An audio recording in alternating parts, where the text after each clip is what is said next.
দর্শক, আপনাদেরকে দেখাবো এখন কিভাবে ক্যাঙ্গারু পকেট হাতের স্পর্শ ছাড়াই অটোমেটিক মেশিনে বডির সাথে জয়েন করে দেয়।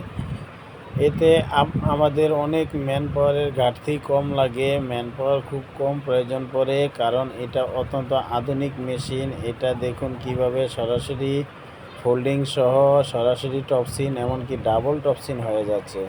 তো দর্শক, ডাবল টপসিন হওয়ার পরে এটা অটোমেটিক আবার এই ফোল্ডার থেকে বেরিয়ে আসবে। তো এরকম অত্যাধুনিক ফোল্ডারের কাজ যদি কেউ করাতে চান, অবশ্যই ইনবক্সে যোগাযোগ করবেন। সবাইকে ধন্যবাদ, ভালো থাকবেন, সুস্থ থাকবেন।